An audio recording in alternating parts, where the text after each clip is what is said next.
ever feel like EV range is like playing dice a little bit? Uh-huh. You're sweating it out, hoping you can make it to that charger? Yeah. But what if I told you the Tesla Model Y might be getting a battery upgrade that just tosses the whole rule book out? Yeah, we're talking tech that could really boost that range. Right. Potentially a whole new level of freedom to driving an EV. And we're not talking about something that's, years down the line. Yeah. Alejandro Perez, he always seems to have his finger on the pulse of EVs, right? He does. Drop some serious hints about this. Yeah. This isn't just like a little tweak. This is something that could completely change things for the Model Y, especially that standard range version. Right. And that's important because, let's not forget, that's Tesla's bread and butter, the standard range Model Y, their most popular model. Yeah. So any changes to that? Globally. Yeah, it really sends ripples throughout the whole EV market. Okay, so Perez is saying these new batteries are LFP, lithium iron phosphate. Right? Now, before you skip ahead thinking battery jargon, Sure. this is where it gets really interesting. Because LFP batteries themselves aren't new. Right. They've been around. Mm-hmm. But they've had one big drawback, historically, energy density. Okay. They couldn't pack the same punch in the same size package as other lithium-ion batteries. Okay. But that's changing, and it's changing fast. So are they saying these new LFP batteries are going to last longer? Because I know that's a big thing people I talk to. They're always concerned about, like, how long is this expensive EV battery going to actually hold a decent charge? Oh yeah, not only longer lasting, potentially thousands of charge cycles, more than what we're seeing now. But they're inherently safer too. Okay. And here's the kicker. Cheaper to produce. Really? So this isn't just about a better battery. Right. Potentially a more affordable Model Y. Hold on, more affordable. How Yeah. much cheaper are we talking? Ballpark? That's hard to say right now. Okay. But even a small price drop could be huge, Yeah. because the EV market right now is so competitive. Super competitive. Okay, back to the battery itself. Yeah. How are they squeezing more range out of these things? Yeah. Perez was throwing around some numbers. He was talking about the current LFP batteries having an energy density of around 165 watt-hours per kilogram. Yeah? The new ones are aiming for over 200. I gotta be honest, I don't speak watt hours per kilogram. Sure. What does that mean for me when I'm driving? Think of it this way. You could be looking at an extra, 60, maybe even 70 miles Wow. of range on a single charge, potentially even more, Okay. all with the same size battery pack. Now that I understand. Yeah. That's like the difference between, man, I hope I can find a charger, and Yeah. hey, let's take a detour, let's enjoy the scenery. Exactly. It changes the game. Yeah. And this is where it gets even more interesting. Okay. He keeps mentioning this company, CATL. Okay. They're the ones behind this LFP breakthrough. CATL rings a bell. Yeah. Aren't they a pretty big deal in the battery world? Big might be an understatement. Okay. We're talking about the world's largest battery manufacturer. Wow. With, serious backing from the Chinese government. Oh, wait, so now there's a whole geopolitical angle to this then. We're going to have to unpack that. For sure. But is CATL the only one in on a LFP game? They're the big dog on the porch right now. Okay. But another Chinese company, BYD, they're making waves with similar tech too. Interesting. So it's not a one-horse race. All right, so we've got potentially cheaper Model Ys, ones that can go farther on a charge. Yep. Anything else these batteries are bringing to the table. Perez also mentioned something about wicked fast charging, like faster than what's even possible at most charging stations right now. Right. He mentioned this figure, 560 kilowatt peak, which is crazy. Wow. Compared to, what do you see at a Tesla supercharger right now is like 250 kilowatts. Okay, so I'm picturing a future where range anxiety is just a thing of the past. Yeah. And there's going to be a but in here somewhere. Right. Can Tesla actually pull this off? Wouldn't they have to completely redo charging stations as we know it? Yeah, you're right. To really unlock the full potential of these batteries, they'd have to overhaul their whole electrical system. Right. Switch to an 800-volt architecture. Okay. That's a big deal. So it's not just about popping in a new battery. Right. It's like a whole infrastructure upgrade. It is. Sounds expensive. It would be a gamble. Yeah. But it would be a game changer. Right. Imagine you pull up to a supercharger. Yeah. And you're juiced up in no time. Yeah. That's huge. That's a selling point. Totally. Okay, so if Tesla goes all in on this, Yeah. where does that leave everyone else? Hyundai, Kia, all those guys are really stepping up their EV game.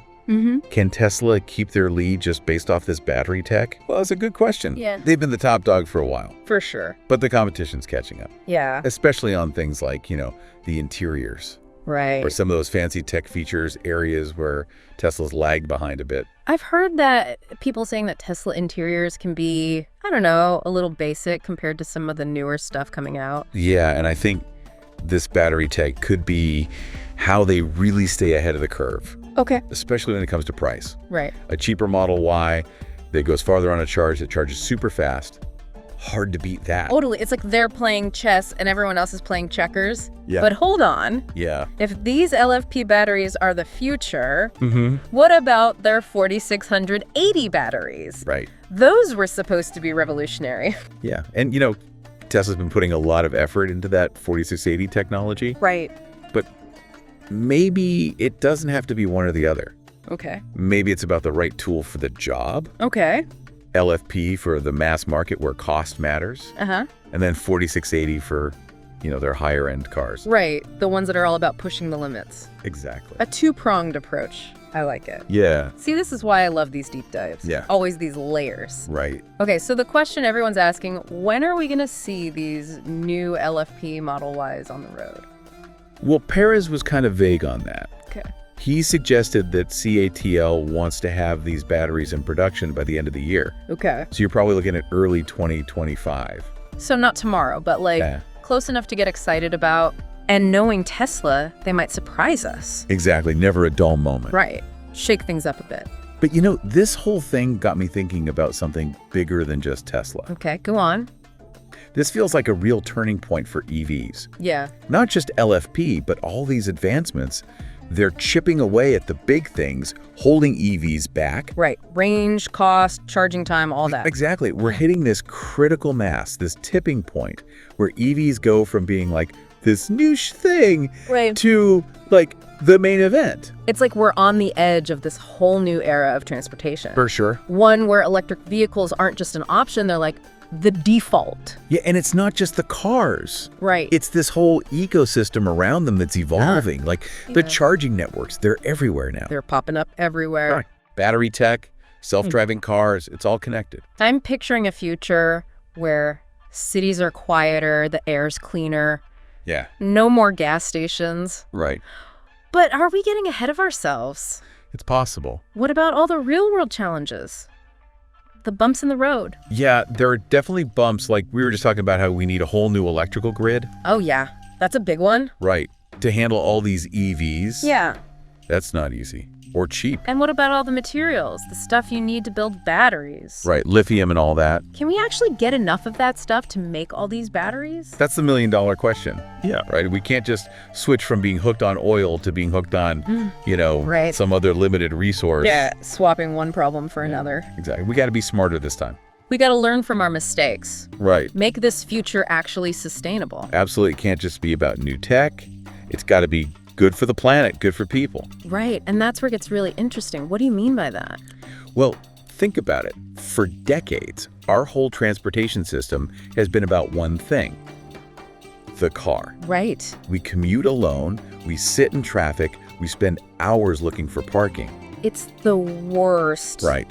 What if we could do differently? What if it could be more efficient, more fair, more sustainable? You're talking about a whole new way of thinking about getting around. Exactly. Moving away from owning a car and towards like a shared system. Okay. Imagine, instead of owning a car, you subscribe to this service. Okay. And they give you whatever vehicle you need when you need it. Okay. So like an electric car for your commute, an e-bike for errands, maybe a van for a weekend trip. Right, like a whole fleet of vehicles at your disposal. Yeah, and no more parking, insurance, repairs. Sign me up. And because they're electric and shared, way better for the environment, Right. frees up space in cities, and it's fairer because anyone can use it, not just people who can afford a car. Okay, now we're talking about the future. Right. It's like all this stuff we've been discussing. It's all coming together. The tech, self-driving cars, the need to be more sustainable, It's all connected. all pointing towards this bigger, bolder vision. And these new Model Ys, these LFP ones, they're a key part of making that happen. Exactly. Because if more people can afford an EV, If they can go further, then more people will switch. Right. And that drives down costs even more, leads to new innovations, and suddenly EVs aren't the exception. They're the norm. Exactly. It's like a chain reaction. It all starts with pushing the boundaries. So as we're wrapping up this deep dive into Tesla, batteries, the future of transportation, Yeah. the big takeaway for me is the revolution's already here. It's happening now. One electric mile at a time. That's right. So buckle up, embrace the change, and get ready for a wild ride into the future of getting around. Love it. This is the deep dive. Signing off. It's like we're on the verge of a whole new world of transportation. Totally. And it's not just about the cars themselves, right? Yeah. It's that whole world that's being built up around them. Yeah. The charging networks, the battery tech, even self-driving cars. Yeah, it's all connected. It is. It's all connected. I'm picturing, quieter cities, cleaner air, no more gas stations on every corner. Right. But are we getting maybe a little ahead of ourselves? Like, what about the real challenges, those bumps in the road to making all this happen? Yeah, you're right. It's not going to be easy. Right. Like we were just talking about the grid, right? Right. Huge, huge project. We need a whole new electrical grid to handle all these EVs. Yeah. That's a massive, massive undertaking. And then there's the whole issue of just like raw materials. Like, can we even get enough lithium and all that stuff to make all these batteries? That is the question, isn't it? Yeah. Like, we can't just trade being hooked on oil, being hooked on some other finite resource. Right. We're trading one problem for another at that point. Exactly. We've got to be smarter this time. We got to learn from our mistakes, make this future actually sustainable. 100%. It can't just be about cool new tech, right? It's got to be good for the planet, good for people too. And that's where I think it gets really, really interesting. It does, because think about it. Okay. For decades, our entire transportation system has basically revolved around one thing. The car. The car, right? Right. We commute alone, we're stuck in traffic, we waste time looking for parking. At worst. Right. Yeah. What if there was a better way? Right. What if we could make it, I don't know, more efficient, more fair, more sustainable? So you're talking about like a fundamental shift in how we think about transportation. Exactly. Getting away from this idea that everyone needs to own a car. Right. And moving towards like a more shared system, Okay. Imagine this. Instead of owning a car, Yeah. you subscribe to a service and they provide you with the vehicle you need when you need it. Okay. So like, you need an electric car for your commute. Done. Yeah. Need an e-bike to run to the store. You got a weekend trip, you get a van, right? So it's like having a whole fleet of vehicles at your fingertips. Exactly. No more worrying about parking or insurance or maintenance. All that hassle gone. Sign me up. Right. And because it's all electric, all shared, it's way better for the environment. For sure. Frees up space in cities, makes things more equitable, because it's not just for people who can afford to buy a car, Okay, now we're talking about the future. Now we're talking Like all this stuff we've been diving into, it's all pointing to this bigger picture. it. Yeah. EV technology, self-driving cars, the whole sustainability thing. All part of the same story. And these new Model Ys, those LFP ones, they're a key part of making this happen. Totally. Because if we can make EVs more affordable, if we can make them go farther on a charge, then more people are going to make the switch. Absolutely. And that, my friend, is what's going to drive down costs even more, lead to even crazier innovations. And suddenly EVs aren't this niche thing anymore, right? They become the default. Exactly. It's like a snowball effect. It all starts with pushing the boundaries of what's possible. 100%. Well, as we wrap up this deep dive into the world of Tesla, batteries, and the future of transportation, I think it's safe to say that the EV revolution is here. It's here. It's happening right now, one electric mile at a time. Driving us towards a brighter future. So buckle up, embrace the change, and get ready for a wild ride into the future of how we get around. Absolutely. This, The Deep Dive, signing off.